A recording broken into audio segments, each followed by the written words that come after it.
अस्सलाम वालेकुम dear students, आज का जो हमारा लेक्चर है वो है फ़र्म का पैदावार का तयन। एक फ़र्म जो होती है वो अपनी पैदावार का तयन किस तरह से करती है।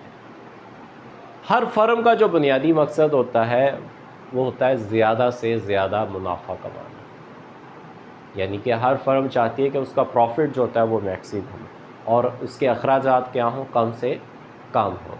तो ऐसी ही मिकदार को हम कह देते हैं कि ये फ़र्म का इक्विलिब्रियम पॉइंट्स है।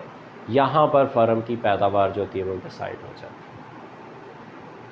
मुख्तलिफ माहिरीन जो हैं उनके ख़्याल में एक फ़र्म का तवाज़न वहाँ पर होता है जिसमें उतार चढ़ाव या फैलाव या सुकड़ाव का रुझान ना हो, यानी कि वो आपने एक अपनी एंडिंग जो पॉइंट जो था वो आपने एक सिलेक्ट कर लिया कि यहाँ पर मेरी पैदावार ज़्यादा है, मेरे अखराजात ज़्यादा है, मेरा मुनाफा यहाँ पर जो होगा वो ज़्यादा से ज़्यादा हो जाए। जबकि प्रोफेसर लिप्से जो है वो कहते हैं जब फ़र्म अपने दायरा इख्तियार में रहते हुए ज़्यादा से ज़्यादा मुनाफा कमाने की हर तदबीर कर डालती है, हम उसे कहते हैं यहाँ पर जो फ़र्म है वो आपके तवाज़ुन की फॉर्म में होती है। ज़रूरी शर्त यह होती है कि एक फ़र्म हमेशा उस वक्त तवाज़ुन की हालत में होती है जहाँ पर MC और MR उसके बराबर होती है, जबकि तसल्ली बख्श शर्त जो होती है वो ये होती है कि slope of MC greater than होनी चाहिए हमेशा स्लोप ऑफ MR। मुकम्मल मुकाबले के अंदर जब हम पैदावार का तयन करते हैं या फ़र्म के तवाज़ुन का तयन करते हैं तो उसको हम दो हिस्सों में तकसीम करते हैं। पहला कुल हासिल और कुल मुसारिफ के ज़रिए, दूसरा मुख्ततम हासिल और मुख्ततम मुसारिफ के ज़रिए। कुल हासिल और कुल मुसारिफ, जबकि दूसरा है मुख्ततम हासिल और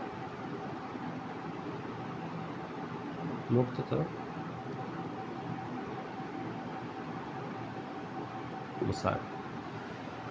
कुल हासिल और कुल मुसारिफ के पेश नज़र नफ़ा का तयन करना या पैदावार का तयन करना या तवाज़ुन का तयन करना, और सेकेंडली मुख्ततम हासिल और मुख्ततम मुसारिफ के ज़रिए। अब हम सबसे पहले यहाँ पर डिस्कस करते हैं कुल हासिल और कुल मुसारिफ के ज़रिए एक फ़र्म का तवाज़ुन जो होता है वो कहाँ पर होता है। बेसिकली ये वाला जो टॉपिक है ये हम मुकम्मल मुकाबले के हवाले से पढ़ेंगे और इसी के ज़रिए मुकम्मल मुकाबले के ही हासिल को लेंगे और मुसारिफ को यहाँ पे डिस्कस करेंगे।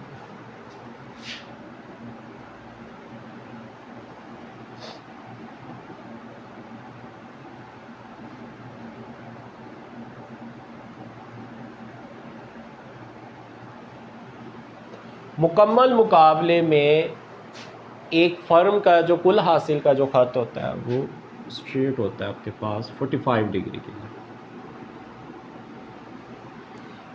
जबकि कुल मुसारिफ के जो अखराजात का ख़त होता है वो अलमद्दा की शेप का होता है और वो ओरिजिन से ऊपर से स्टार्ट होता है। ये आपके पास टोटल कॉस्ट। अब यहाँ पर डिफरेंट आपके पास लेवल आते हैं, एक ये ले लें, एक ये ले लें,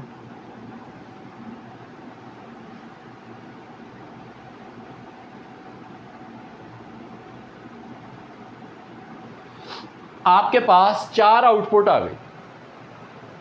अब इन चारों आउटपुट में से आपके लिए फेवरेबल कौन सी होगी? हमारे लिए फेवरेबल वही होगी जहां पर कुल हासिल कुल मुसारिफ से ज़्यादा हो जाए।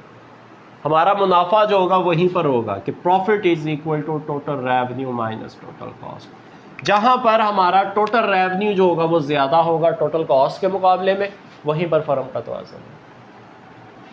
अब Q1 के ऊपर ये पहले किसको कट कर रहा है? रेवेन्यू को, बाद में कॉस्ट को। इट मीन्स कि यहाँ पे कॉस्ट ज़्यादा है और आपके पास रेवेन्यू कम है, लॉस हो रहा है आपको।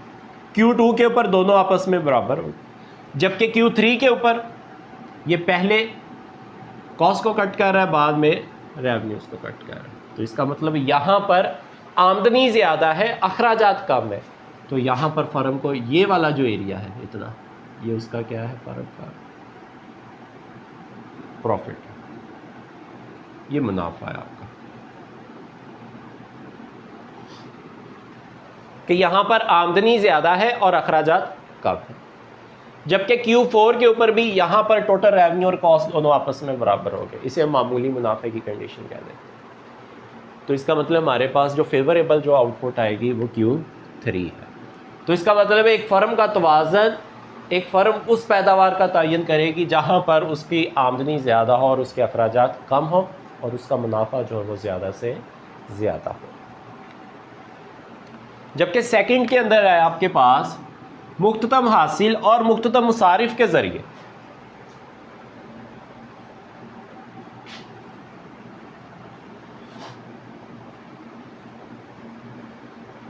सबसे पहले मार्जिन रेवेन्यू, यही प्राइस होता है, यही AR है, यही MR होता है और इस तरफ आपके पास क्वांटिटी। एक फर्म का तवाज़न वहीं पर होता है जहां पर MC और MR आपस में बराबर होते हैं। MC का खत जल्दी गिरता है और जल्दी चढ़ता है, ये MC। अब MC का खत MR को दो जगह पे कट कर रहा है, तो फर्म का फेवरेबल कौन सा होगा? एक गिरते हुए, इसका मतलब एक Q ये है, और दूसरा चढ़ते हुए, ये E1 है और ये E2। अब फेवरेबल कौन सा होगा? Q1 के ऊपर अखराजात कम हो रहे हैं, ठीक है, कम होते जाए, हम इससे आगे पैदावार मजीद होगी वो हासिल करेंगे, क्योंकि अखराजात तो कम हो रहे हैं, मेरी पैदावार बढ़ रही है। Q2 वहाँ पर अखराजात बढ़ना शुरू हो गए, तो हमारा फेवरेबल पॉइंट कौन सा होगा? जहाँ पर MC का खत MR को चढ़ते हुए कट करता है, तो वहाँ पर एक फर्म का तवाज़न होता है। तो यहाँ पे फर्म के तवाज़न की दो शराइतें आपके पास। पहली, एक तो जिस जगह पर MC बराबर होता है MR। अब हमारा फेवरेबल कौन सा पॉइंट होता है? वो सेकंड प्रॉपर्टी है आपके पास, इसको हम कहते हैं ये ज़रूरी शर्त है कि एक फर्म का तवाज़न वहीं पर होगा जहां पर MC MR के बराबर होता है, जबकि ज़रूरी शर्त में, ये ज़रूरी शर्त ही तसल्ली बख्श शर्त में होता है, slope of MC greater than हो स्लोप ऑफ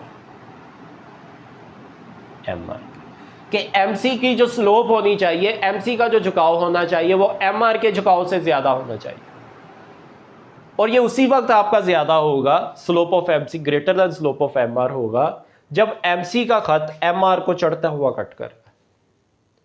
तो इसका मतलब है कि फर्म का तवाज़न तो वहीं पर होगा जहां पर MC और MR आपस में बराबर होंगे, जबकि उसकी तसल्ली बख्श शर्त को पूरा करने के लिए हमें ज़रूरी है कि MC का खत जो होगा वो चढ़ता हुआ कट करे।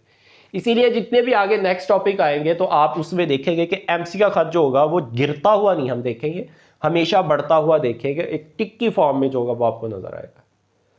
तो इसका मतलब हमारा फेवरेबल पॉइंट कौन सा होगा? Q2। और टोटल रेवेन्यू और टोटल कॉस्ट के अंदर हमारा फेवरेबल कौन सा बन गया? Q3 बन गया आपके पास।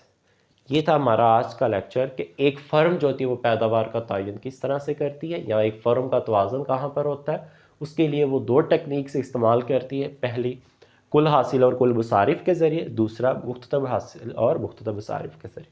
कुल हासिल और कुल मुसारिफ में ज़रूरी है कि जिस जगह पे रेवेन्यू ज़्यादा हो और कॉस्ट कम हो वहीं पर एक फ़र्म को मुनाफा होगा, वही उसकी फेवरेबल होगी। जबकि मुख्ततम हासिल और मुख्ततम मुसारिफ में क्या है कि एक फ़र्म का तवाज़ुन वहीं पर होगा जहाँ पर MC और MR आपस में बराबर होंगे, वहीं पर पैदावार डिसाइड होगी आपके पास। और ये हमेशा स्लोप ऑफ MC जो है वो ग्रेटर दैन होनी चाहिए स्लोप ऑफ MR से आपके पास। तो ये था हमारा आज का लेक्चर। अपना ख्याल रखिएगा। अल्लाह हाफिज़।